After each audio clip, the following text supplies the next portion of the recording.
अच्छा जी, सबसे पहले तो ये देख लें कि ये है जनाब हेड्स एंड शोल्डर्स की 185 ml की दो बोतल्स हैं। और इसमें ये जो बारकोड्स है, इसके नीचे जो नंबर है ये यूपीसी नंबर लगा हुआ है। और इसको ज़रा माइक अनम्यूट करके मैच करें कि दोनों का सेम है या मुख्तलिफ है।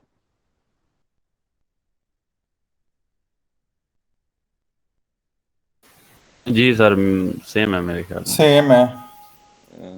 ख्याल ना बताएं आप, ज़रा इसको पढ़ें कि 000184 इस तरह। सेम है सर। हाँ जी, अक्सर बंदे या स्टूडेंट्स कंफ्यूज रहते हैं इस बात में कि हर मतलब 185 ml है, अगर इसकी हमने 1000 बोतल्स बनाई हैं तो हमें 1000 यूपीसी लेना पड़ेगा। नहीं, ऐसा नहीं होगा। एक वेरिएशन के लिए, एक वैरायटी के लिए, एक चाइल्ड लिस्टिंग के लिए मीन के जिसका साइज़ और कलर एक होगा, सेम होगा, तो उसके जितने भी पीसेस होंगे, जैसा कि 185 ml की जितनी भी बोतल्स हैं दुनिया में जहाँ भी पड़ी हैं, और कराची से लेकर कौन सा नंबर गवादर है, वो तक। वाला कि नीचे वाला? दोनों नंबर सेम ही आ रहे हैं इसमें? नीचे नीचे वाला जी, दोनों ही सेम आने। ये ऊपर जो बार कोड के नीचे लगा हुआ है जो 12 डिजिट है। तो जनाब कराची से लेकर इस्लामाबाद से लेकर गवादर तक की जितनी भी स्टोर्स हैं और शॉप्स हैं, वहाँ जितने जितने भी 185 ml की बोतल्स पड़ी हैं, तो सब का यूपीसी सेम ही होगा। मतलब एक वेरिएशन पर एक ही यूपीसी लगता है। यूपीसी प्रोडक्ट बेस पर लगता है, वेरिएशन बेस पर लगता है, ना कि क्वांटिटी बेस पर लगता है।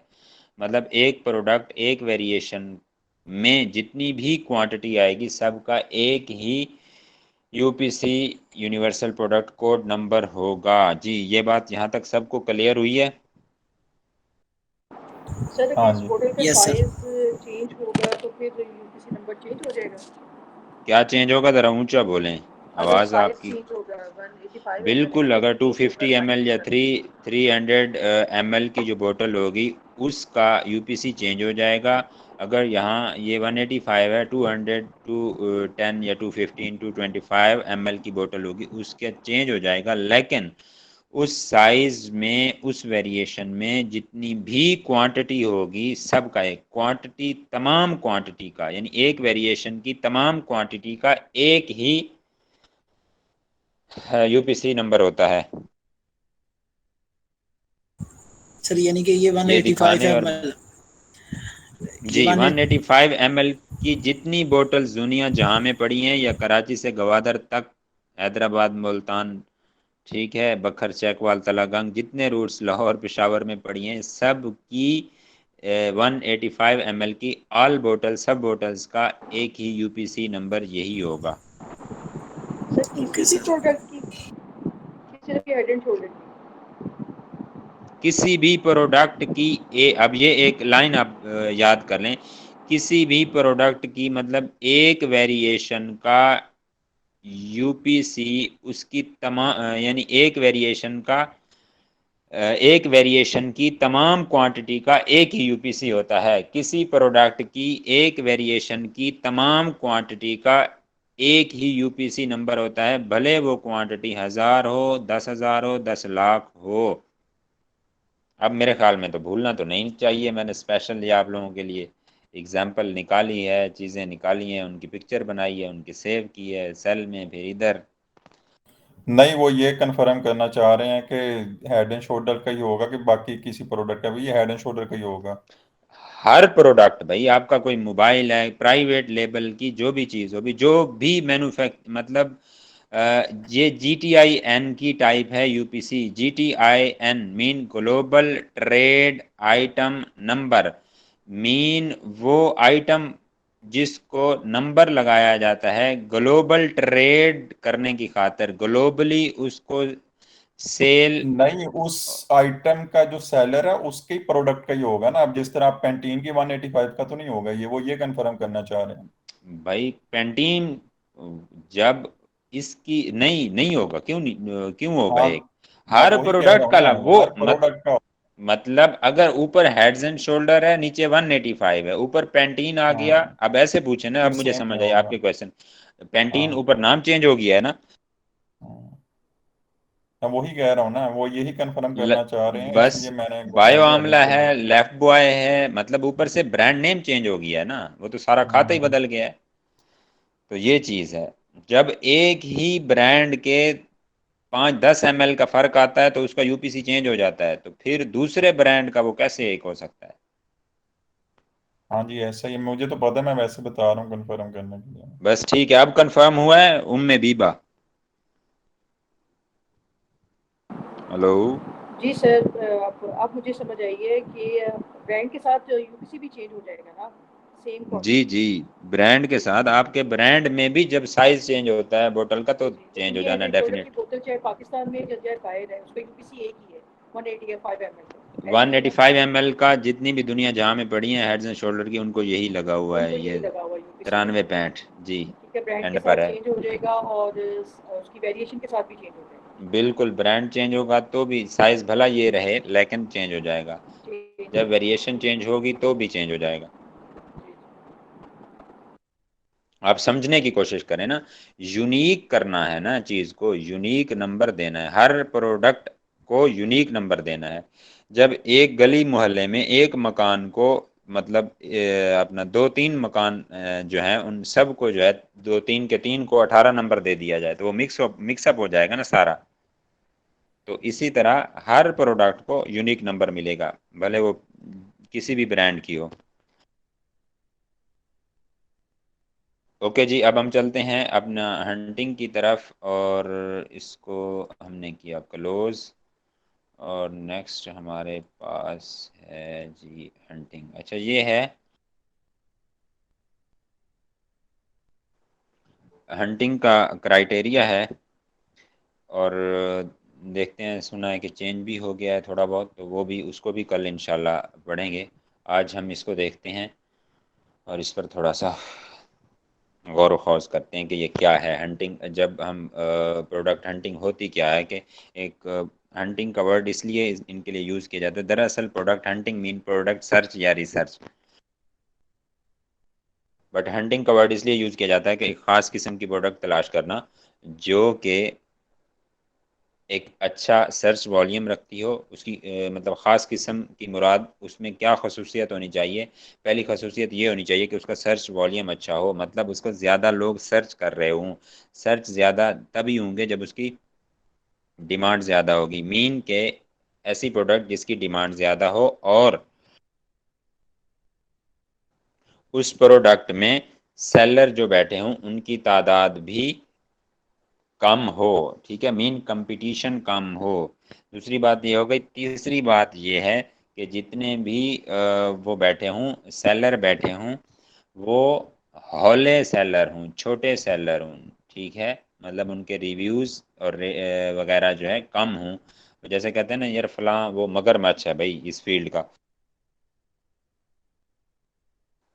तो जब मगरमच्छों के दरमियान हमने अपनी कोई लॉन्चिंग कर दी तो वो भी गलत हो जाएगा काम। तो इसलिए हम अब आगे उसका क्राइटेरिया पढ़ते हैं तो हमें मालूम होगा कि कौन से सेलर या कितने रिव्यूज़ से बचना है और किस फील्ड में जाना है, किस में नहीं जाना।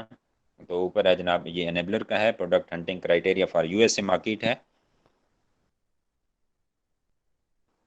इसके बाद जनाब वो कहता है कि स्टेप बिफोर एनालिसिस, के एनालिसिस करने से पहले जो आपने स्टेप परफॉर्म करने हैं वो हैं sort by revenue, high to low. High to low करना है रेवेन्यू को। और वो जनाब हम देखेंगे कि कैसे करते हैं। रेवेन्यू का जो कॉलम होता है उसके ऊपर जहाँ रेवेन्यू लिखा होता है उसके ऊपर जाके हम क्लिक करेंगे। एक बार करेंगे तो लो टू हाई होगा, फिर करेंगे तो हाई टू लो हो जाएगा। देन वो कहता है remove irrelevant niches against your keyword.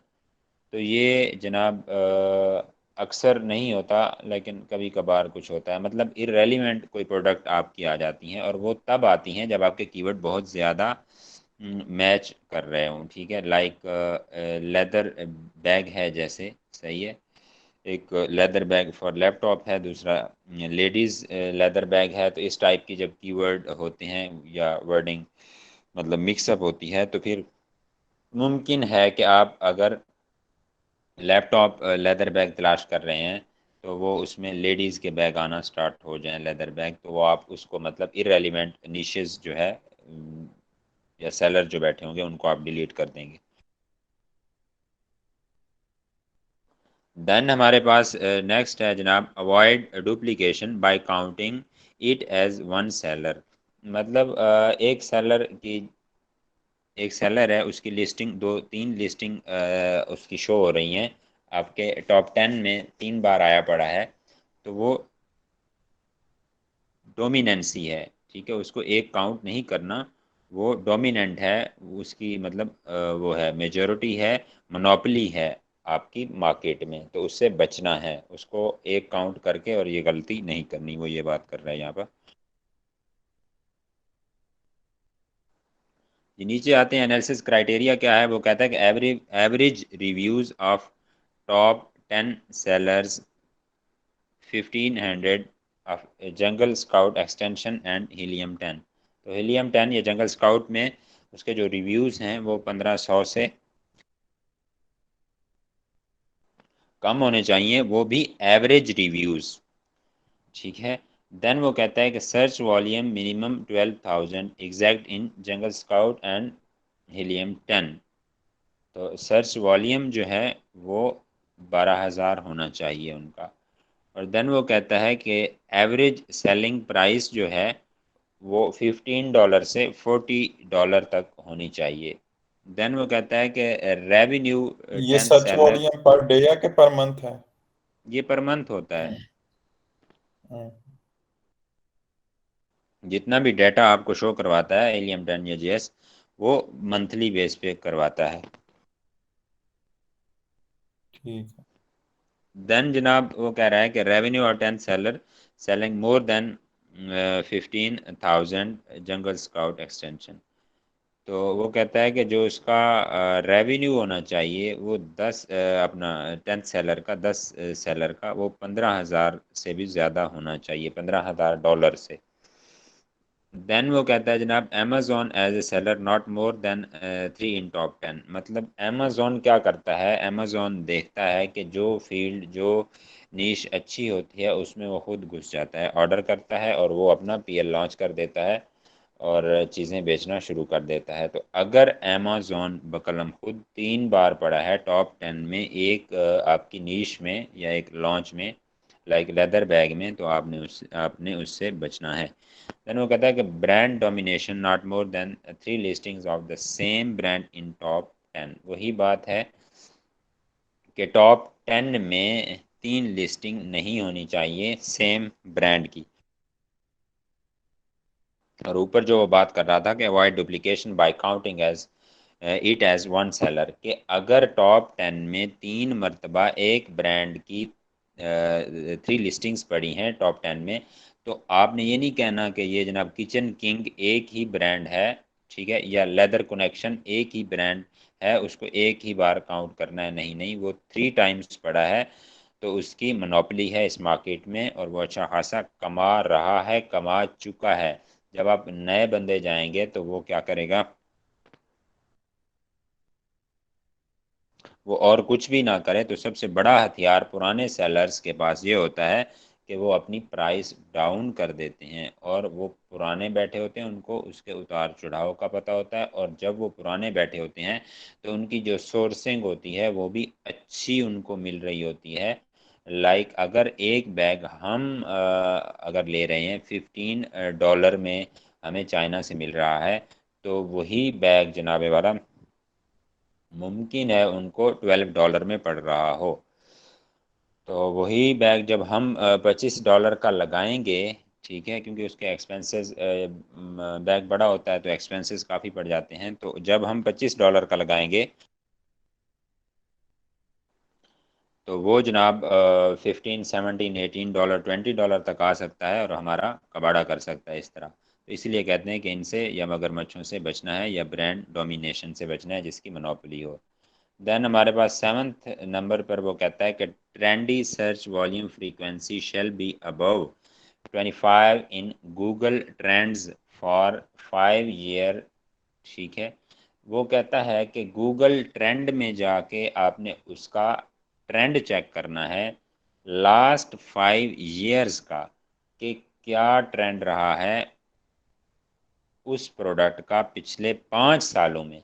क्योंकि 1 साल का तो देखेंगे तो हमें तो वो अगर 2-3 मंथ अच्छी रही है तो हमें लगेगा जनाब ये अच्छा चल रहा है इसका सिस्टम। लेकिन जब हम ओवरऑल 5 ईयर का देखते हैं, अभी हम देखेंगे तो आपको अंदाज़ा होगा, और आप सिर्फ ग्राफ से अंदाज़ा लगा सकते हैं कि जनाबे वाला फ़लाँ मंथ में और फ़लाँ वीक में जनाब चेक करें कि फ़लाँ चीज़ की सेल बहुत ज़्यादा है, तो इनका कौन सा फंक्शन है इस मंथ में, या कौन सा उनका कोई कंपटीशन वगैरह होता है। जस्ट ट्रेंड को देख के आप अंदाज़ा लगाएंगे। इस तरह वो वही बात यहाँ पर ये कर रहा है कि 25 जो है उनका इन गूगल ट्रेंड 25 से ऊपर होना चाहिए उसका जो ग्राफ है, और 5 ईयर का आपने चेक करना है। फिर वो कहता है seasonality should show no sign of seasonality trend. ये वो कहता है कि जो भी प्रोडक्ट आप लें वो सीजनल नहीं होनी चाहिए, और ये जो क्राइटेरियाज हैं ये स्टार्टिंग के लिए हैं, एक न्यू सेलर के लिए हैं। क्यों? क्योंकि जो एक पुराना, मैं एक सादा सी एग्जांपल देता हूँ कि पुराना सेलर होता है वो एक पुराने हाजी की तरह होता है जिसने 7-8 हज कर रखे होते हैं। तो वो जब हाजी कैंप में क्लासेस लगी होती हैं, ठीक है, लेक्चर होते हैं नए हाजियों के कि आपने कैसे जाना है, कैसे आना है, क्या तरीक़ाकार होगा, क्या मतलब इसके मकरूहात क्या हैं या फ़राइज़ क्या हैं, ठीक है।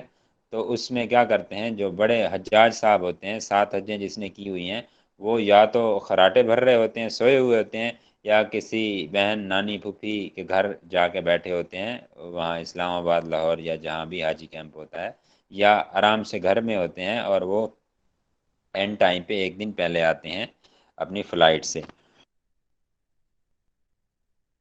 तो इसी तरह अमेज़न पर जब हम इस एग्जाम्पल को फिट करते हैं तो जो पुराना सेलर बैठा होता है उसको हर चीज़ का इल्म होता है और उनके सीजनल आइटम में कैसे जाना है, और वो जाते हैं। जो सीजनल आइटम्स होती हैं वो अच्छा खासा पैसा देती हैं, और पुराने बंदे को पता होता है कि ये जो फलां आइटम है ये कितने दिन लेती है मैन्युफैक्चरिंग में, समंदर में सफ़र करती है कितने दिन, और कितने दिन में यहाँ पहुँचेगी, और कितना स्टॉक किस मंथ में सीजनल का सेल होता है। और मुझे अगर 1 मंथ पहले उसका स्टॉक ख़त्म हो गया है सीजनल आइटम का, तो 1 मंथ या 25 दिन रह गए हैं, तो उसको पता है कि 25 दिन तो उसको सिर्फ आने आने में और 1 मंथ लग जाना है इन्वेंट्री पहुंचने में, और ऊपर से सीज़न ख़त्म हो जाएगा तो कोई फ़ायदा नहीं है, और वो फिर रेस्ट करता है उस प्रोडक्ट के हवाला से। तो जो क्राइटेरियाज हैं ये नए सेलर के लिए हैं ताकि वो टेंशन से बचे, क्योंकि उसको आगे सप्लायर की टेंशन होती है, सप्लायर कैसा मिलता है, सप्लायर की डील कैसी रहती है, फिर उसकी प्रोडक्ट का जो सफ़र है वो कितने दिन लगाती है, बाई एयर अगर वो मंगवाता है, अगर छोटी प्रोडक्ट होगी, और अगर बड़ी प्रोडक्ट हो तो बाई शिप आती है। और इसीलिए ये जो क्राइटेरिया है नए सेलर के लिए है। पुराने जो होते हैं तो वो उनको हर एक वो कहते हैं ना ईची बीची का पता होता है इस बिज़नेस का और सोर्सिंग का और सफ़र का और सीज़न का और सीज़न के ट्रेंड का, तो वो इससे अच्छा खासा पैसा कमाते हैं और वो जाते भी हैं। सीजनल में जितने भी लोग जाते हैं ठीक ठाक कमाते हैं। अच्छा जनाब, इसके बाद हम बात करते हैं, सीजनल हो गया 9 नंबर की। 9th नंबर में वो कह रहा है कि weight no over size not more than 2 kg। इसके बाद वो कहता है कि product rating average rating of the top 10 seller above 4.2। अच्छा, टॉप 10 सेलर्स जो होंगे उनकी रेटिंग आपने ऐड करनी है टॉप 10 की। ऐड करके 10 पे डिवाइड करेंगे तो वो एवरेज निकल आएगी टॉप 10 की, और वो हो जाएगी जब डिवाइड 10 पर, तो वो कहता है कि above should shell be above अपना 4.2, 4.2 से अबव होनी चाहिए रेटिंग। लिस्टिंग लाइफ जो है, अच्छा ये बात भी बड़ी कमाल की है कि जो लिस्टिंग लाइफ होगी, listing life of product in top 10 should be higher than 6 month।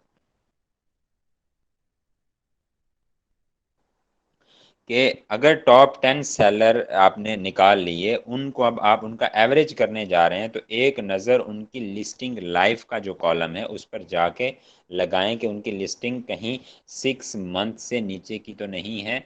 मतलब जो 6 मंथ से नीचे का बंदा होगा, सेलर होगा, उस वो आप सीखने के मराहिल से गुजर रहा है, ब्लीडिंग के मराहिल से गुजर रहा है, उसको खुद को कोई इल्म नहीं है। तो जब आप तो उसको उसके फिर लिस्ट में से रिमूव कर दें।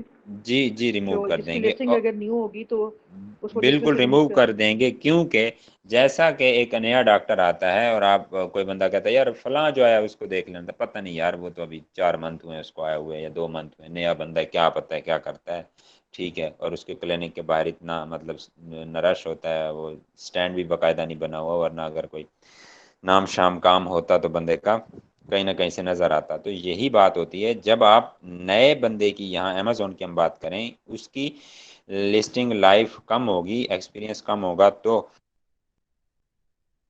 अपने एवरेज, अपनी हंटिंग के लिए उसके फैक्ट्स एंड फिगर जब यूज़ करेंगे तो वो आपको नुकसान देंगे, ठीक है। और ये बात यहाँ तक हो गई, और उसको रिमूव कर देंगे अगर 6 मंथ से कम हो। तो वैल्यू एडिशन की बात कर रहा है नीचे 12th नंबर में, कि value addition if applicable, add a low price product as a value addition up to cost of $1। दरअसल ये यहाँ बात कर रहा है हाफिज जूस कॉर्नर, पुरानी अनारकली माल रोड के कॉर्नर पर जो है, ठीक है, माल रोड पर है, एक कॉर्नर उसका अनारकली को लगता है, कॉर्नर पे है, दूसरी साइड उसको माल रोड की भी लगती है। और वो एक जब उसको आप जूस कहते हैं, मौसमी का या शेक कोई भी कहते हैं, तो उसके साथ बड़े मग के साथ एक छोटी गिलासी देते हैं, ठीक है, छोटी प्रोडक्ट देते हैं, तो वो एक वैल्यू एडिशन होती है। तो वही बात यहाँ पर कर रहा है कि जिससे उसकी वैल्यू में इजाफा हो, आपकी प्रोडक्ट की कदर हो, उसके साथ एक छोटी सी चीज़ जो आपकी प्रोडक्ट की वैल्यू को बढ़ाए, ठीक है। लेकिन उसकी कीमत कितनी होनी चाहिए? $1 होनी चाहिए। $1 से ज़्यादा कीमत वाली प्रोडक्ट जो है आपने वैल्यू एडिशन में नहीं डालनी। जी जनाब, समझ आ गई सारे क्राइटेरिया की इसकी, जो हमने यूएसए मार्केट का पढ़ा है। हाँ यस सर। ओके जी, नीचे भी हम यूके वाला भी पढ़ेंगे, उसको इन शॉर्ट पढ़ेंगे, और वो भी सेम इसी तरह ही है। और सर ये आगे वैल्यू प्रोडक्ट बीच में डालना लाजमी होता है?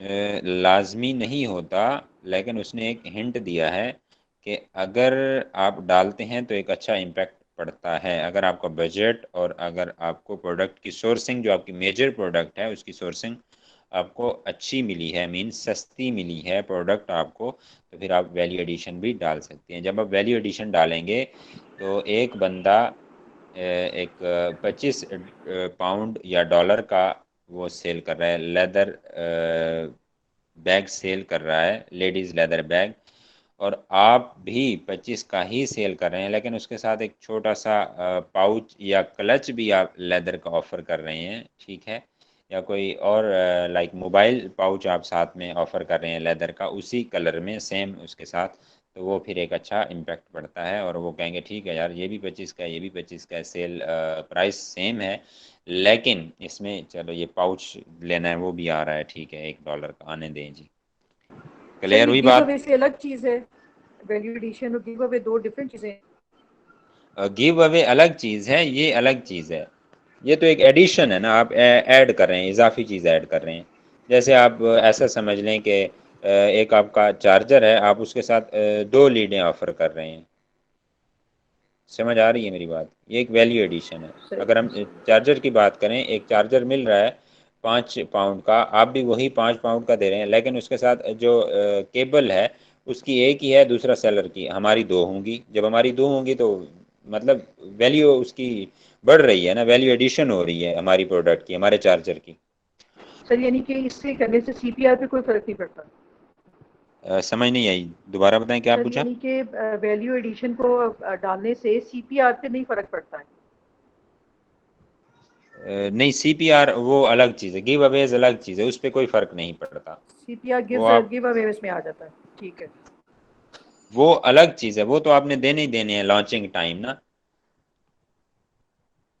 ये अलग चीज़ है। ये मतलब आप अपनी उसकी वैल्यू में इजाफा कर रहे हैं अपनी प्रोडक्ट की। जैसे एक बंदा शूज़ दे रहा है, ठीक है, उसके साथ वो आपको पॉलिश भी ऑफ़र कर रहा है, वो आपको सॉक्स भी ऑफ़र कर रहा है, ठीक है, प्राइस सेम है, तो आप कहते हैं यार ठीक है यार, पिछला सर्विस वाला वो जस्ट ये शूज़ दे रहा था, सेम चीज़ यही है, तो ये जनाब आपको साथ में दो चीज़ें और भी दे रहा है, मतलब सॉक्स भी ऑफ़र कर रहा है और पॉलिश भी ऑफ़र कर रहा है। अब कुछ समझ आई है? वो गिव अवे को छोड़ दें, वो अलग चीज़ है, ये अलग चीज़ है, इसको गिव अवे में लेके ना जाएं आप। गिव अवे होता है पूरी प्रोडक्ट फ्री में देना, और ये तो आप एक इजाफा कर रहे हैं ना अपने, मतलब उसको रियायत दे रहे हैं, खसूसी पैकेज दे रहे हैं अपने उसको कस्टमर को, बायर को। अच्छा जनाब, हमारे पास है बजट इन US डॉलर के। अगर आप US डॉलर की बात करते हैं, यानी कि आपकी मार्केट यूएसए है, तो फिर आपकी जो प्रोडक्ट की कॉस्ट होगी, लैंडिंग कॉस्ट अगर आपकी $5 है, तो सेलिंग प्राइस अप टू उसकी 14 यानी $15 होनी चाहिए। तो उसका जो बजट रिक्वायर है वो आपका $15,000 होगा। लैंडिंग कॉस्ट मीन वो कॉस्ट जिस कास्ट में आपकी प्रोडक्ट कारखाना से, मैन्युफैक्चरिंग यूनिट से उड़कर या बाई शिप सफ़र करके किसी भी तरह जाके अमेज़ॉन के वेयर हाउस में, या अगर आप FBM कर रहे हैं तो जो आपने स्टॉक रखा हुआ है जिस गोदाम वेयर हाउस में या घर में, वहाँ जा कर के जब प्रोडक्ट एक लैंड करती है $5 में, ठीक है, लैंडिंग कॉस्ट में तमाम वो अखराजात, मतलब उसकी रियल प्राइस जो आपको मैन्युफैक्चरर से मिली है या मैन्युफैक्चरिंग यूनिट से मिली है, उससे आगे फ्रेट फारवर्डर के एक्सपेंसेस ETC बाई शिप और शिपमेंट के सारे कुछ डाल करके जब वो प्रोडक्ट वहाँ मुतलका ज़मीन पर मार्केट में और आपके वेयर हाउस में पहुँच जाती है, और उस प्रोडक्ट पर जितनी कास्ट आती है वो कास्ट लैंडिंग कास्ट कहलाती है। जी क्लियर हुआ ये फिर इसमें बात? अमेज़न की फीस भी शामिल है और टैक्सेस वगैरह सब कुछ शामिल है फिर? नहीं नहीं, ये लैंडिंग है, अभी तो ये ज़मीन पर उतरी है, फिर इसने आंखें खोलनी है, फिर इसने अमेज़न, अगर FBA कर रहे हैं तो अमेज़न के सिस्टम में इंटर होना है, वो फीसेस तो बाद की हैं, ये लैंडिंग कॉस्ट की बात हो रही है। लैंडिंग फिर कॉस्ट सर मीन इसका, अमेजोन ने उसके अलावा नहीं छोड़ना है जी बिल्कुल, EPC वो में? तो उसके भाई उसके अलावा वो तो निचोड़ना है डेफिनेटली, लेकिन आप वो देखें ना, उसकी सेलिंग प्राइस भी तो $15 होनी चाहिए। लैंडिंग कॉस्ट जब $5 है, डेफिनेटली आपको वो प्रोडक्ट 3.5 to 4 $4 में मिलेगी वहाँ से। सर इसमें रिसेप्शन भी होती है फीस ऐड लैंडिंग कॉस्ट में? भाई जब वो वहाँ से निकलती है आपके कारखाना से, वहाँ से उसमें फ्रेट फॉरवर्डर के एक्सपेंसेस हैं, ठीक है, शिपमेंट के हैं, और जितने एक्सपेंसेस रास्ते में आते हैं उसको, वो सारे एक्सपेंसेस ऐड करके, ठीक है, जब वहाँ वेयर हाउस में पहुँच जाती है, वहाँ तक की जो प्राइस होती है वो लैंडिंग कॉस्ट होती है, या जो कॉस्ट होती है। तो सर ये ठीक है $5 सर। में से मजीद अमेज़न ने क्या लेना है? $5 में से अमेज़ोन क्या? आप $5 में से अमेज़न की फीस कैसे काटेंगे और टैक्स वगैरह? अभी इसमें से मजीद कटेगा? मजीद ऐड होगा इसमें, मतलब वो तो उसकी लैंडिंग कॉस्ट है ना, ऐड इसमें और कॉस्ट एक्सपेंस मतलब जो हमें पड़ेंगे वो ऐड होंगे, वो ऐड होंगे, और इसकी सेल होगी। अब एग्जांपल देखें ना, कि इसकी जो सेल होगी, सेलिंग प्राइस $15 है, यानी 14,299 है, तो $15 है, तो ये $5 में आ रही है और $15 में सेल हो रही है, तो वो $10 को सारे हमारी जेब में नहीं जाने, उसमें हमारे एक्सपेंसेस होंगे अच्छे खासे, लाइक आपके $7 एक्सपेंस में चला जाएगा, फारूक $4 to $3 भाई आपको कोई बचेगा। लैंडिंग कॉस्ट का फार्मूला है कि भाई कि मैन्युफैक्चरिंग की प्राइस प्लस उसकी जो फ्रेट है वो, और फिर जो भी है उसमें आते हैं मजीद जो भी एक्सपेंस आते हैं, कोई ऐसा नहीं, फार्मूला? उसका फार्मूला यही है कि उसमें जितने एक्सपेंस होंगे, बाज़ औक़ात यानी आपको एक्सपेंस काफ़ी फ्रेट फॉरवर्डर होती हैं, आपकी इंस्पेक्शन आप उसकी करवाते हैं, प्रोडक्ट की इंस्पेक्शन टीम के पड़ जाते हैं आपको, तो जितने एक्सपेंस होंगे, हाँ, सादा तो सा वही फार्मूला यही है। वही ना, यानी कि फ्रेट फॉरवर्डर, इंस्पेक्शन टीम, जी जी, प्रोडक्ट इंस्पेक्शन टीम, कॉस्ट, ये तो प्रोडक्ट इस रियल तरह कॉस्ट की जो है। जी जी, और इसके बाद फ्रेट फॉरवर्डर हैं, फिर आगे जो शिपमेंट का जितना एक्सपेंस आता है, आपकी इंस्पेक्शन टीम अगर आपने इंस्पेक्शन करवाई है, ठीक है, तो वो जितने भी एक्सपेंस आते हैं उस पे, चल ठीक। वो सारे लैंडिंग कॉस्ट में हो गए। अच्छा, उसका उसने बजट बताया कि 15,000 होगा, ठीक है, 15,000 होगा। अगर 6.5 की है तो $20 उसकी सेलिंग प्राइस होनी चाहिए, और उसका बजट 20 होगा। और इसी तरह 8 है, 12 है, 10 है। अच्छा, 10 का देखें, उसकी सेल $30 होनी चाहिए, और 30,000 उसका वो होना चाहिए। मतलब आप ऐसा समझें कि जो सेलिंग प्राइस होगी, तो उसका सेलिंग प्राइस जितने रुपीज़ या जितने डॉलर्स होगी, तो उतने $1,000 उसका एक्सपेंस होगा, बजट रिक्वायर होगा। जैसे आपका 10 है, अपना सेलिंग प्राइस इसकी 10 वाले की, $10 की जो लैंडिंग कॉस्ट है, उसकी सेलिंग प्राइस $30 है, तो 30 के आगे जो है आपका $30,000 यूज़ हो रहा है। इसी सो ये तरह 14 $5 लैंडिंग कॉस्ट पे आपको $10 का प्रॉफिट होगा। प्रॉफिट होगा, लेकिन उसमें से एक्सपेंस, अदर एक्सपेंस निकलने हैं ना, को सारा प्रॉफिट तो नहीं है। $4 to $3 आपका जाके प्रॉफिट बचेगा। $3 होगा $5 की लैंडिंग कॉस्ट पे सेलिंग प्राइस निकाल के। जी, बाकी काफ़ी एक्सपेंसेस आपको पड़ते हैं, और फिर गिव अवेज होते हैं, और काफ़ी कुछ होता है, तो उसमें फिर शुरू में तो तो सर आपकी लैंडिंग ब्लीडिंग ही कॉस्ट हो। की कोई लिमिट भी होती है कि इसको यहाँ तक रखना चाहिए? यही, ये जो स्पेसिमिन दिया हुआ है, जो टेबल दिया हुआ है, ये इसी बात का दिया हुआ है कि आपकी, उन्होंने कहा था कि $15 से सेलिंग प्राइस $40 तक होनी चाहिए, ऐसे ही बताया था ना। तो वो उसने सेलिंग प्राइस शुरू ही $15 से की है। यहाँ सेलिंग प्राइस वाला कॉलम देखें, और एंड उसने $40 पे किया है, कि नहीं वो आपकी तो जो ठीक है, लैंडिंग कॉस्ट का 14। मैं पूछ रही हूँ। लैंडिंग हाँ कॉस्ट की भी भाई, कोई लिमिट है? $5 से नीचे तो बिल्कुल नहीं होनी चाहिए। लैंडिंग कॉस्ट नीचे भी हो सकती है, वो तो आपकी सोर्सिंग पे है, जितनी आपकी सोर्सिंग अच्छी होगी ना। सही सही। यानी हम अगर हाँ जी, $3 की लैंडिंग कॉस्ट करके हम इसकी सेल कर सकते हैं $15 में फिर? $15 वो आपने मार्केट ट्रेंड देखना है। मार्केट ट्रेंड अगर वो 15 पे सेल हो रही है, तो आप डेफिनेटली उसको 14.5 या 14 लगाएंगे, तब आपकी जाके रैंकिंग होगी। अगर एक नया बंदा, नया सेलर आया है, उसकी प्राइस भी सेम है, पुराने की भी सेम है, तो नए की तरफ तवज्जो नहीं दी जाती। नए सेलर का हमेशा, आम कोई शॉप ओपन होती है, आपको पता है उनके रेट्स डाउन होते हैं। इसीलिए अपनी मार्केटिंग के लिए, मार्केटिंग यहाँ जो लॉन्चिंग होती है आपकी, उसको यही मार्केटिंग ही बोला जाता है इधर। तो सर एक क्लाइंट को गाइड करने के लिए हम उसको लैंडिंग कॉस्ट कितनी बता सकते हैं? वो तो प्रोडक्ट पे है ना, कि वो क्लाइंट कैसा है। क्लाइंट आपको क्राइटेरिया देता है, वो पुराना हाजी है या नया हाजी है, आपने उसको उंगली पकड़ के चलाना है, या उसने ठीक। आपको उंगलियों पे चलाना है। ये चीज़ें होती हैं कि क्या इशारा करना है, कि जनाब उसने क्राइटेरिया अपना देना है। जो पुराने सेलर होते हैं, वो आपको अपना क्राइटेरिया देते हैं, एनेबलर इसी से हट के, कि जनाब ऐसा, ऐसी प्रोडक्ट हो, ऐसा कलर हो, ये चीज़ हो, वो चीज़ हो, ऐसी होनी चाहिए। जो नया बंदा होगा, ठीक है, लाइक हमारे गली मोहल्ले का, तो उसको तो हमने वो करना है ना, डील करना है कि ये चीज़ है, ये चीज़ है, ऐसे होगी, ऐसे होगी, तो आप कितना पैसा लगाना चाहते हैं। तो ठीक है जनाब, ये आपके सामने है टेबल, और ये दोबारा भी आपको सेंड कर दिया जाएगा। आप इस पे थोड़ा सा माइंड लगाएंगे, तो इंशाल्लाह मज़ीद आपको चीज़ें क्लियर होंगी। और प्रोडक्ट्स टू अवॉइड, जिन प्रोडक्ट्स से हमने बचना अच्छा है। सर, सर जो बजट रिक्वायर्ड है ये मंथ का बजट होगा? भाई ये ओवरऑल लॉन्चिंग के लिए है, आपको प्रोडक्ट की ओवरऑल लॉन्चिंग के लिए है।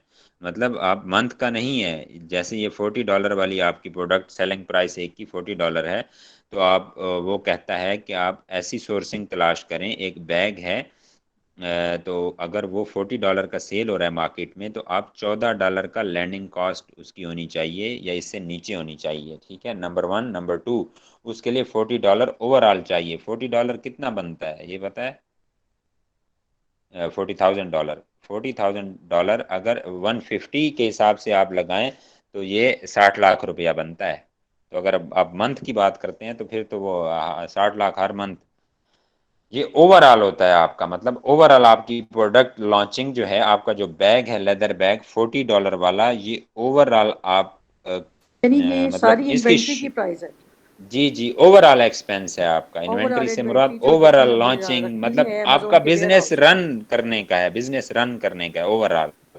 $40 प्राइस में आपके लेदर जैकेट का बिजनेस चल जाएगा, वो ये यहाँ ये बात कर रहा है, अगर उसकी लैंडिंग कॉस्ट 14 हुई तो। Okay sir. हाँ जी, ये ओवरऑल बिजनेस सर चलाने की बात हो रही पाकिस्तानी 68 लाख बनते हैं। है। जी हाँ बिल्कुल, आपने वो आज का 158 वाला है, कौन सा है जी डॉलर आज सर, एक रेट क्या है? 170 रुपए के डॉलर है। ओ एक, हाँ बिल्कुल 170 का हो 170 रुपये। गया। वही बात है ना, मैंने सीधा सीधा बताया कि अगर 150 का लगाएंगे तो 60 68 लाख लाख बनता है। रुपए पाकिस्तानी बनते हैं। 68 लाख बन रहा है। तो ये जनाब ओवरऑल आपकी शॉप जी या प्रोडक्ट की लॉन्चिंग की बात हो रही है। अच्छा, नेक्स्ट हम चलते हैं प्रोडक्ट्स टू अवॉइड, कि जिन प्रोडक्ट से हमने बचना है। ओवर साइज नहीं लेनी, बड़े साइज की प्रोडक्ट इसलिए नहीं लेनी कि उस पर एक तो इन्वेंट्री का खर्चा ज़्यादा आएगा, मतलब बड़े साइज़ की होगी तो वो डेफिनेटली हमें मिलेगी भी उधर से जो $15-20 या पाउंड की मिलेगी, तो हम आगे क्या सेल करेंगे। मीन बड़े साइज़ की प्रोडक्ट इसलिए नहीं लेनी कि एक तो उसका इन्वेंट्री का इन्वेस्टमेंट उसकी लॉन्चिंग के लिए बड़ी चाहिए, नंबर वन। नंबर टू, उसके हर मोड पे खर्चा बड़ा है, ठीक है, बाई एयर नहीं आ सकती। लेकिन सर अगर प्रोडक्ट की बाकी सारा डाटा ठीक आ रहा हो और साइज ओवर साइज हो तो फिर भी नहीं चलेगी। समझ नहीं है आपकी बात की, सारा डेटा यानी कि ठीक आ रहा हो। बाकी सारा डाटा ठीक है, बाकी अमेजोन भी नहीं है, ब्रांड डोमिनेशन भी नहीं है, रेटिंग भी सही है, रिव्यू भी सही है, लेकिन साइज ओवर साइज है, फिर भी नहीं बिल्कुल चलेगी वो नहीं प्रोडक्ट। चलेगी, नहीं चलेगी, क्योंकि आप उसको लगा दें, लेकिन अगर कोई पुराना सेलर बैठा है लॉन्चिंग करना चाहता है तो करेगा, लेकिन नया बंदा नहीं जाएगा। और ओवर साइज में छोटे मोटे सेलर, ये काले और गंदमी सेलर नहीं जाते, इसमें गोरे सेलर जाते हैं, ठीक है, जिनके लिए 20 करोड़, 25 करोड़, 30 करोड़, 10 करोड़ लगाना, 5 करोड़ लगाना कोई मैंने नहीं रखता, ठीक है। बहुत पैसा है दुनिया के पास, हम लाखों करोड़ पे जाके हम तो रुक जाते हैं ना, लेकिन अरबों वाली दुनिया भी बैठी है, वो लोग जाते हैं। और फिर इसका हर मोड पे, यानी वेयर हाउस में खर्चा ज़्यादा है, ये बाई एयर सफ़र नहीं कर सकती, बाई शिप भेजना पड़ता है। और फिर इसकी पैकेजिंग जो है उसका भी खर्चा ज़्यादा है, फिर इसकी शिपमेंट कॉस्टली होती है, आगे जो मतलब डिलीवरी होती है, डिलीवर टू आपका कस्टमर या बायर जो होती है, वो भी महंगी होती है। तो इसलिए बात वही है कि ये नए सेलर की बात हो रही है। उसके बाद जनाब बात आता है कि इजीली ब्रेकेबल नहीं होनी चाहिए, मतलब ये ना हो कि आपकी प्रोडक्ट पहुंच जाए और आपका 40% जो इन्वेंट्री है वो करकुच्चा हो जाए, कबाड़ा हो जाए, टूट फूट का शिकार हो, तो उस पर आपको रिटर्न आएगी। जब रिटर्न आएगी तो फिर क्या होगा, फिर आप ऑटो पे लगा देंगे अमेज़ॉन को कि जनाब इसको खुद ही आप वो करें, फेंकते जाएं, तो उसने खुद ही उसको तलफ कर देना है, आपकी जितनी भी इन्वेंट्री होगी टूटी हुई होगी। तो वो इजीली जो ब्रेकेबल आइटम होती है उसकी पैकेजिंग महंगी होती है, फिर उसका ख्याल रखना पड़ता है, फिर उसमें रिटर्न काफ़ी आती है। तो ये चीज़ें होती हैं। फिर वो कहता है जनाब कि आपने वेपन रिलेटेड में नहीं जाना, हैजमेट लाइक आपकी जैसे केमिकल्स होते हैं इसमें नहीं जाना, फिर आपका लिथियम और बैटरीज हैं इसमें नहीं जाना, फिर आपका रेस्ट्रिक्टेड प्रोडक्ट लाइक आपकी जो होती हैं गेटेड। फिर वो कहता है कि नो पेटेंट, जो पेटेंट होगी प्रोडक्ट, किसी की भी पेटेंट है, आपने सबसे पहले प्रोडक्ट हंट कर ली, हंट करने के बाद क्या करना होता है, उसका पेटेंट चेक करवाना होता है, ठीक है। पेटेंट सर जब आप गेटेड चेक, प्रोडक्ट्स वो होती है ना जिनको अमेजोन अमेजोन वेरीफाई करता है।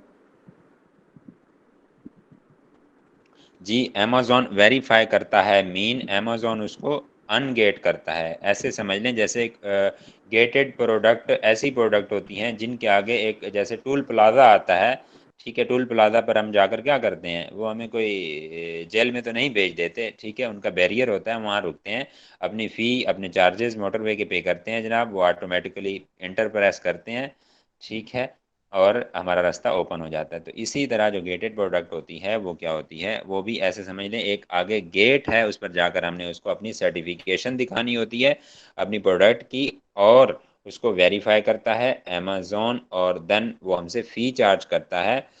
और इसमें खाने पीने की अशिया भी आती हैं, क्योंकि उनकी फिर एक्स्ट्रा ऑर्डिनरी वो केयर करता है अमेज़ॉन, और वो हमसे इस चीज़ के पैसे सर हर लेता है। जो अकाउंट होता है या हर प्रोडक्ट होती है वो वेरीफाइड नहीं होती, इसका मतलब है? भाई वेरीफाइड होती है, लेकिन गेटेड प्रोडक्ट्स कुछ ऐसी प्रोडक्ट्स हैं जिन पर अमेज़ॉन ने वो लगाई हुई है कि ये गेटेड है, उन पर वो फीस अलग से चार्ज करता है। सर अब क्या समझ किस आइए कि टाइप्स की नहीं? प्रोडक्ट्स हो सर सकती हैं जैसे वो, मसलन?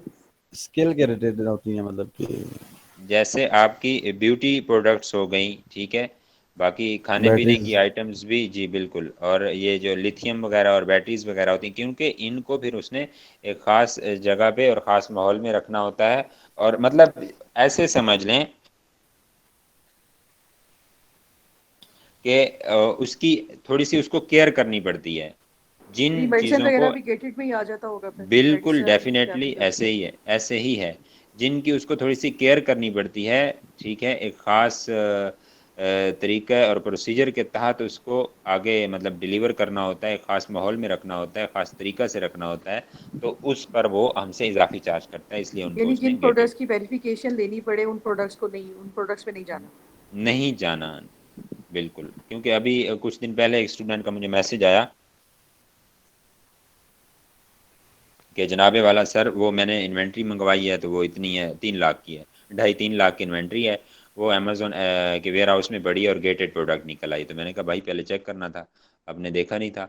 और उसने बोला कि, मैंने कहा फिर वो करें आप, उसको अनगेट करवाएं। कहता है सर वो कैसे करवाऊँ? मैंने कहा अमेज़ोन जैसे बताता है आपको, जो पाथ जो प्रोसीजर देगा आप उसके तहत चलें।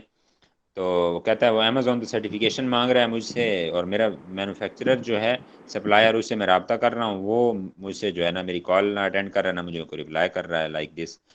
तो मैंने कहा ठीक है, अब कोई शॉर्टकट, मैंने कहा शॉर्टकट आप इस्तेमाल करेंगे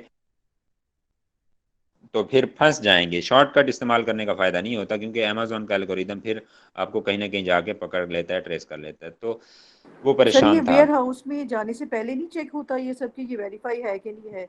वहाँ कोई चीज़ पहुँचाने से पहले पहले अमेज़ोन चेक नहीं पूछता करना आपसे? होता है ना भाई, कुछ लोग नहीं करते ना, यही तो नहीं सर, बात है। अमेज़ोन नहीं चेक करता अपने वेयर हाउस में डालने से पहले कोई भी चीज़? अमेज़ॉन जब चेक करता है तो वो फिर हमारी इन्वेंट्री, हमारी लिस्टिंग उड़ा देता है ना, उसने तो चेक करना ही करना होता है, उसके तो ऑटोमेटिकली जब उसके पास चीज़ जाएगी तो उसको पता चल जाएगा ये गेटेड कैटेगरी की है और इसने अनगेट नहीं करवाई है, उसके पास तो सारा रिकॉर्ड होता है, वो फिर उसकी लिस्टिंग उड़ा दी उसने। तो सादा सर सी जब बात है। आपने अपनी कोई अपनी यानी कि आपने अपनी डिटेल्स भेजी कि मेरी ये प्रोडक्ट आपके वेयर हाउस में आ रही है, तो वो तब भी तो हम्म। वेरीफाई कर लेता होगा क्या ना कि ये गेटेड है कि नहीं गेटेड?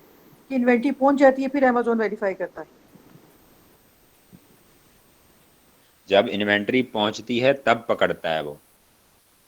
अमेज़ॉन को क्या पड़ी है कि गेटेड है नहीं है, वो पहले आपको बताता फिरे। तो यहाँ से तो फिर सही, आप मतलब कोई भी इन्वेंट्री किसी भी किस्म की भेज दें? बिल्कुल बिल्कुल भेज दें, उसमें वो उसको फ़ायदा होता है ना, जो बाद में वो पकड़ता है, तो आप फंसे पड़े होते हैं। पहले मुमकिन है आपको करे तो आप वो लॉन्च ही ना करें, आप बिल्कुल शायद अमेज़ोन की तरफ जाएं ही ना। जब आप एक मरतबा फंस जाते हैं तो फिर उसके तो पैसे बनते हैं ना। तो ये वेरिफिकेशन का सारा प्रोसेस बाद में होता है जब पहुंच जाती है इन्वेंट्री आपकी? जी बिल्कुल, लेकिन पहले आपको गेटेड चेक करवा के वो करवाना चाहिए, आपको पहले आपको इनिशियल लेना चाहिए। अगर आप पहले नहीं करवाते तो फिर बाद में जो पकड़ने का काम है वो अमेज़ॉन का है, वो आपको पकड़ता है फिर आपको ख़राब करता है। अब हम पढ़ते हैं जनाब, प्रोडक्ट हंटिंग क्राइटेरिया है फॉर यूके और यूरोप और बाकी कनाडा, मैक्सिको वगैरह के लिए है, और इसमें स्टेप बिफोर एनालिसिस वही बात है कि आपने sort by avenue revenue height low करना है, remove irrelevant niches, avoid duplication. वही बात है कि बाकी जो है जितने भी मतलब होंगे आपके, एक ब्रांड की लिस्टिंग है 2 3 4, तो उनको आपने काउंट नहीं करना एज ए वन सेलर, उसको डोमिनेंसी काउंट करनी है कि वो उसकी मोनोपली है। एनालिसिस क्राइटेरिया है कि average reviews of the top 10 seller 1000 होने चाहिए, सर्च वॉल्यूम मिनिमम 6000 होना चाहिए, average selling price 12 to 25 dollar होना चाहिए, वो क्या कहते हैं, पाउंड होना चाहिए, ये डॉलर, ठीक है, सर डॉलर ये का साइन मुझे। GBP क्या है? Great Britain pound, great Britain, great Britain great Britain pound, pound pound. Pound. तो बाकी है revenue 10 seller selling more than 10,000, ठीक है। तो उनका जो रेवेन्यू हो, जो सेल हो, 10,000 से ज़्यादा होनी चाहिए। बाकी उसके बाद आपको कह रहा है कि Amazon as a seller not more than 3 in top 10। तो टॉप 10 में जो है 3 से ज़्यादा बार नहीं होना चाहिए, ठीक है। 3 बार भी हो तो अगर फिर वो देखना है हमने कि अगर ठीक है 3 बार मौजूद है अमेजोन, लेकिन वो मार्केट का कितना हिस्सा लेके जा रहा है। अगर 3 बार भी है और 50% 40% लेके जा रहा है तो फिर भी हम उससे बचेंगे, अवॉइड करेंगे, क्योंकि 2-3 और बंदे भी टॉप के मगरमच्छ बैठे होंगे। तो फिर 80% हिस्सा तो इधर ही चला जाएगा मार्केट का। 20% में बाकी 4-5 सेलर बैठे हैं या 3 सेलर हैं। 20% 20% में 20% में हमने जाना है और उन 3-4 को भी compete करना है। उन 3-4 को compete करने के बाद 20 में से हमें क्या मिलेगा। तो इसीलिए जनाब वो कहता है कि आपने इस चीज़ से बचना है। ब्रांड डोमिनेशन जो है, not more than 3 listing of the same brand in top 10। वही बात है कि टॉप 10 में 3 से ज़्यादा बार नहीं होना चाहिए। अगर 3 बार भी है तो फिर भी हमने उसको एनालिसिस करना है कि वो मार्केट का ज़्यादा हिस्सा अगर लेके जा रहा है तो फिर हमें बचना चाहिए।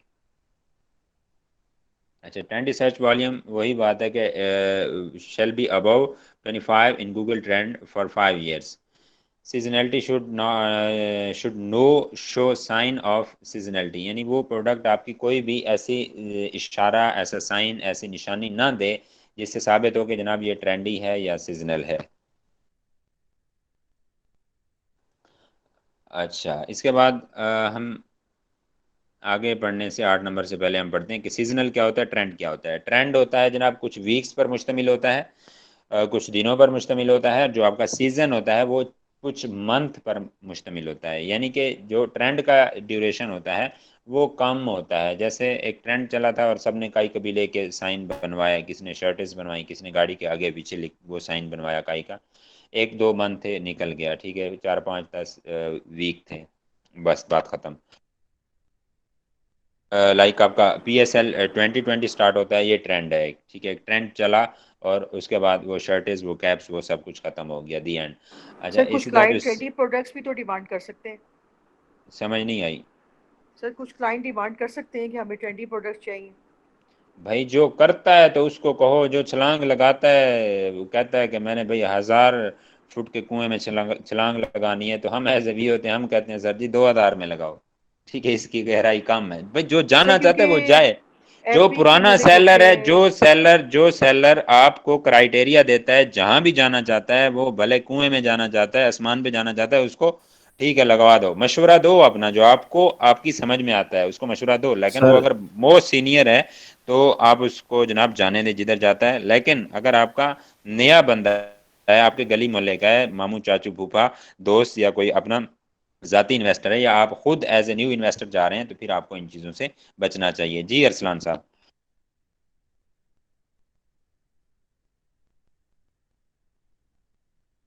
जी अरसलान भाई, आप कुछ ऐड करना चाह रहे थे। सर मैं ये कह रहा था कि हम तो भी ये चाहते हैं कि कोई मुर्गा आए सही। आए सही, लेकिन आपने मतलब ईमानदारी से उसको वो करना है, क्या कहते हैं, मशवरा जी देना है जो आपका माइंड समझे, जितना आपका नॉलेज हो। लेकिन अगर वो बंदा पुराना है, ठीक है, बहुत पुराना सेलर है, बैठा है ऑलरेडी उस पर, तो फिर आप उसके सामने बोल ही नहीं सकते। सर FB पे एक पोस्ट मैंने लगाई थी, उसके कमेंट में ये मैसेज आया था। उसने थोड़ा बहुत अपना क्राइटेरिया लिखा हुआ था सर, उसने कहा था जी मस्ट बी ट्रेंडी। मैं इस वजह से आपसे ये पूछ रही हूँ। तो वो ही बात है भाई कि जो मैं बार बार यही बात कर रहा हूँ, आपको समझ जाना चाहिए अब मेरे ख्याल में, आई थिंक सो, कि जो पुराना हाजी होता है वो पुराना होता है, ठीक है। तो वो जैसे कहे उसकी माननी पड़ती है। सीनियर बंदा जो भी होगा, वो जो जो लोग अपना क्राइटेरिया देंगे, आपने उसके मुताबिक चलना है। आप उसको कह सकते हैं कि सर ये मुझे ऐसे ऐसे लग रहा है, वो कहेगा भाई नहीं, मैं ये 10 साल से ये काम कर रहा हूँ, आप चुप करके अपना काम करो। ओके जी, ठीक है सर, बस। आप उसके बाद आपको बोलने की गुंजाइश नहीं है। तो वही बात है, जो अपना क्राइटेरिया देते हैं उसको हमें फॉलो करना पड़ता है और करना चाहिए। और जो नया बंदा, मतलब हमारा अपना कोई इन्वेस्टर है, दोस्त है, नया इन्वेस्टर है, जिसको हाव नो नहीं है इसकी, तो उसको जनाब हमें मशवरा देना चाहिए और अच्छी तरफ लेके जाना चाहिए। देन हमारे पास नेक्स्ट है जनाब कि वही नॉट मोर देन 1.5 kg। इसमें जनाब उसका जो वेट है 9th नंबर पे कि 1.5 किलोग्राम से ज़्यादा नहीं होना चाहिए। देन हमारे पास है product rating, average rating of the top 10 seller should be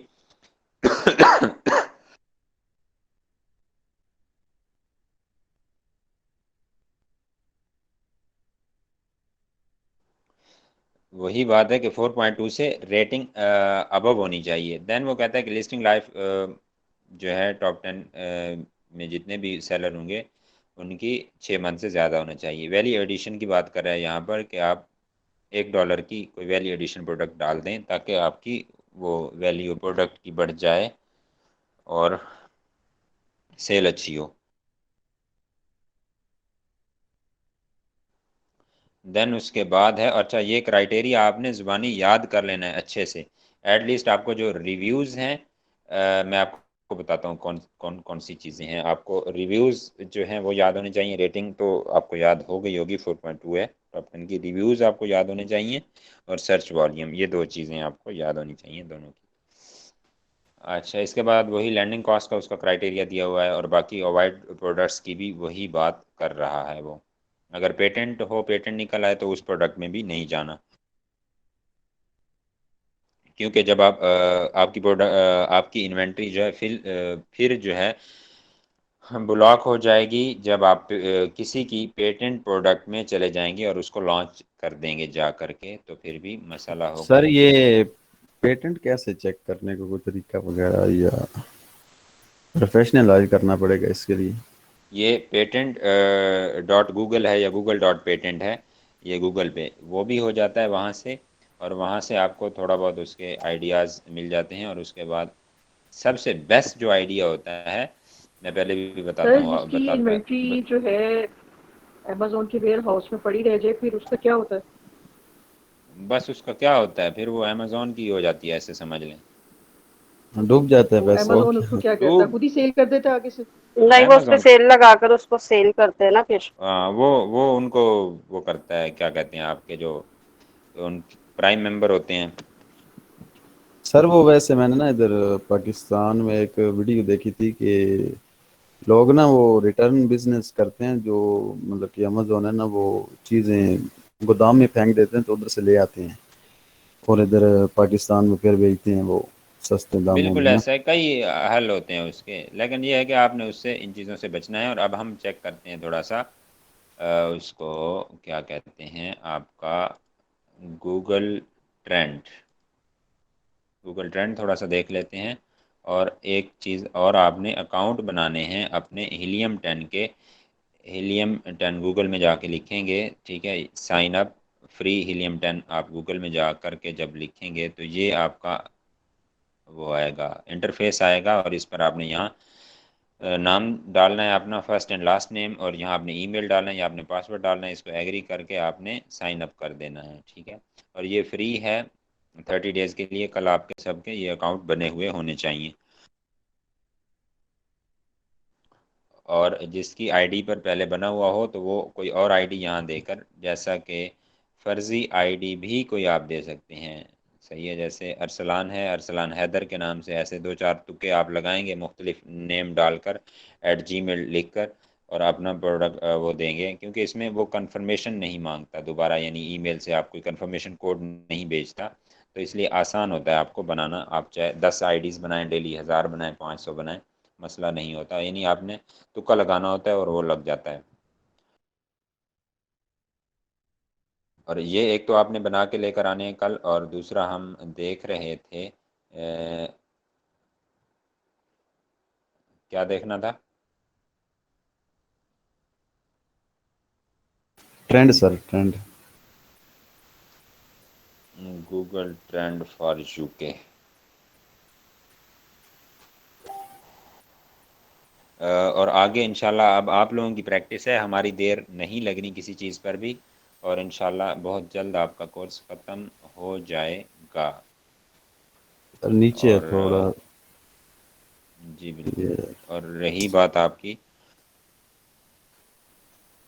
आपकी जो बेस थी, ठीक है, एक एक चीज़ बताई गई है, समझाई गई है और इन डिटेल बताई गई है, और ऐसे कोई नहीं बताता। इसी वजह से थोड़ा सा बीच में बस वो बीमारी वाला सीन आ गया। पहले अशूरा था, तो उसमें जनाब आपका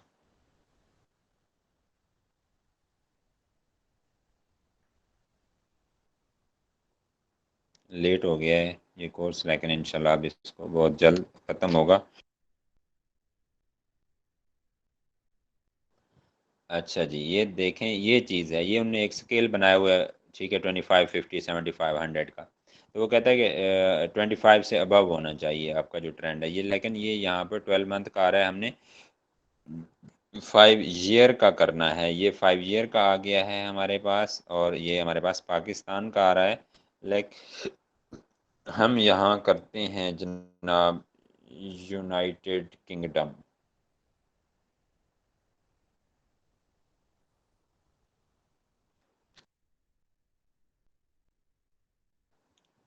हाँ जी, ये देखें तो यूनाइटेड किंगडम में, अच्छा, ये जो चीज़ें होती हैं, आपने उस प्रोडक्ट में जाने की कोशिश करनी है जिसकी एक तो वेरिएशन कम हो, ठीक है, चार चार चार से कम कम वेरिएशन हो, 4 से ज़्यादा वेरिएशन नहीं होनी चाहिए।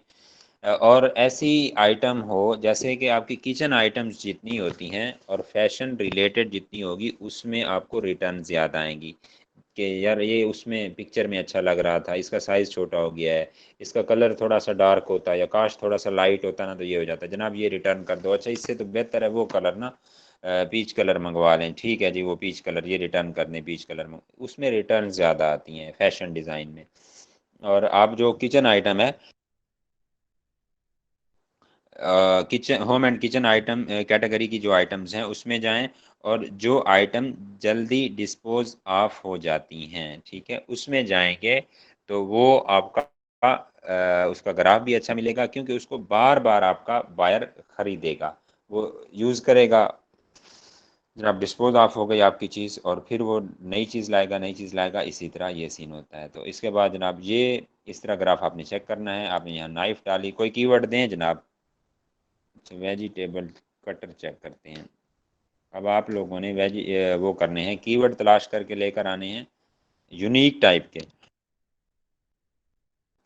पुरानी जितनी भी आइटम, अब देखें ये वेजिटेबल कटर है, इसका ग्राफ इतना मज़े का नहीं है, सही है। तो आपने जनाब पुरानी आइटम्स जितनी भी, मतलब ये देगचे पतीले, ठीक है, ये डिनर सेट, लाइक इस टाइप की चीज़ें जो आपकी बहुत पहले से यूज़ होती आ रही हैं, ठीक है, आप इनको अगर जाके सर्च करेंगे तो इसमें एक ये है कि ये फिक्स टाइप का एसेट है, मतलब कई सालों साल चलने वाला आइटम है, नंबर 1। नंबर 2, ये पुरानी आइटम है, इसमें मगरमच्छ पहले से बैठे होंगे। तो ऐसी प्रोडक्ट जो न्यू इन्वेंशन होगी, आप उसमें जाएंगे, और उसका आइडिया आप कहाँ से लेंगे? उसका आइडिया आप जाकर के लेंगे पिंटरेस्ट से लें, ठीक है, अली बाबा के वो लगे होते हैं, ऐड लगे होते हैं आपके फेसबुक पर न्यू प्रोडक्ट्स के, वहाँ से लें, और मुख्तलिफ जगह से लेंगे। और न्यू चीज़ यानी जो आपके लिए नई चीज़ होगी, तो उसमें उसकी डिमांड भी होगी और उसमें पाँव रखने की जगह भी होगी। जी जनाब, ये बात क्लियर हो गई है। और ये गूगल ट्रेंड आपने डिफरेंट टाइप का वो चेक करना है। जैसे अगर हम यहाँ चेक करते हैं, किस चीज़ का चेक करें, क्रिसमस के हवाले से, अगर वही नाइफ हम डालें और सर एक नीचे, क्वेश्चन था। जी जनाब, हम यूएसए डाल देते सर हैं।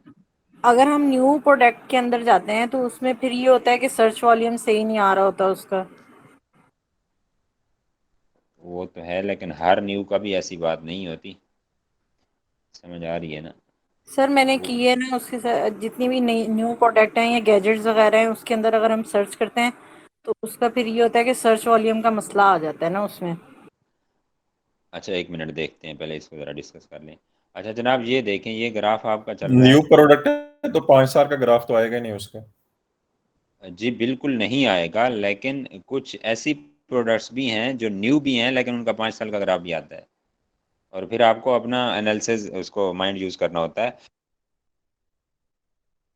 कुछ प्रोडक्ट्स में जब आप देखते हैं उनके रिव्यूज़ अच्छे हैं, वो चीज़ें अच्छी जा रही हैं, और फिर डिस्पोज ऑफ होने वाली डिस्पोजेबल टाइप की आइटम हो, तो वो फिर आप उसमें चले जाते हैं, कोई हमारे इशू लिए नहीं न्यू होता। होगी ना सेलर्स जी के लिए नहीं होगी ये या चीज़ बायर्स के लिए सेलर के नहीं लिए होगी, या दुनिया में वो नई नहीं होगी, ठीक है। कंज्यूमर्स के लिए नहीं होगी ना, हमारे लिए यूएसए नहीं होगी। यूके की दुनिया में वो नई नहीं होगी, हमारे लिए नहीं होगी। अच्छा इसको देख लें, इसको ये नाइफ है अब, और ये जनाब ग्राफ जहाँ ऊपर जा रहा है ये हम दिसंबर जनवरी होगा, ठीक है। देखते हैं इसको, ये देखें जनाब, ये 27 दिसंबर है, ठीक है। ये यहाँ से ग्राफ 13 दिसंबर से इसका उठना शुरू हुआ है, ये 27 दिसंबर, और इसके बाद जनाब ये जब यहाँ 25 दिसंबर के बाद 25 दिसंबर पे ये पीक पे गया, इसके बाद ये गिरना शुरू हो गया है, ठीक है। इसके बाद यहाँ भी वही पोजीशन है, नवंबर में उठा है और ये दिसंबर में जाके 24 और 25 दिसंबर को डाउन हो गया, ये दिसंबर में जा रहा है जनाब। क्रिसमस होता है तो उस वजह से। क्लियर हो गई ये बात। तो इसी तरह आपने यहाँ चेक करना होता है, यानी कि आपके 25 से अबव होना चाहिए। तो ये जनाब इतनी सी बात थी आपके क्राइटेरिया की, और आपने इसका हीलियम 10 का वो करना है, अकाउंट बनाना है, और कल इसको फिर आगे देखेंगे इंशाल्लाह हम ब्लैक बॉक्स हीलियम 10 का और सेरिब्रो इंशाल्लाह कल पढ़ लेंगे, और बाकी चीज़ें भी सारी इंशाल्लाह देखते जाएंगे। और अब आपका इतना टाइम नहीं लगने वाला, बस सर 10:15 क्लास कोशिश करें हो जाया करे, क्योंकि फिर रात कोश ज्यादा देर हो जाती है। ओके ओके, कोशिश करते हैं, लेकिन आगे चीज़ें जो है ना, आज बस थोड़ा इन डिटेल वो बात हो गई है, आगे चीज़ें इतनी डिटेल वाली नहीं है। आगे बस ये है कि आप नोट्स बना लें अच्छे से, जो मतलब 2-3 लाइनें होंगी ओवरऑल जो हंटिंग की हैं। क्राइटेरिया ये है, और criteria with the passage of time वो होता रहता है, चेंज होता रहता है, नंबर 1। नंबर 2, आप छोटी सी वो बना लें, नोट्स बना लेंगे ना, छोटे छोटे 3-4 लाइनें होंगी, सेरिब्रो की जैसे हो गई, 1-2 लाइन बनेगी ब्लैक बॉक्स की। और फिर प्रैक्टिस आप लोगों ने करनी है, सही है, प्रैक्टिस करेंगे तो समझ आएगी। फिर आगे हमने वो पीवीसी पढ़नी है, इंटरनल इंटरनल पहले पढ़ लेनी है, फिर एक्सटर्नल है, उस वो आजकल अलाउ मतलब चलती नहीं है, इस्तेमाल नहीं होती, लेकिन उसकी हाउ नो आपको देंगे, वैसे एक ही लेक्चर में बता देंगे, छोटी सी ना, बल्कि 15-20 मिनट में। तो ठीक है, इंशाल्लाह कोशिश करते हैं जल्दी होगी क्लास, और आज के लिए अल्लाह हाफिज़। ओके सर, अल्लाह हाफिज। अल्लाह ओके हाफिज सर, सर। अल्लाह अल्लाह हाफिज़। ओके सर, अल्लाह हाफिज। सर आपको मैं मैसेज करता हूँ व्हाट्सएप पे, ज़रा काइंड चेक कर लीजिएगा। ओके जी, ओके नबील साहब। अल्लाह हाफिज।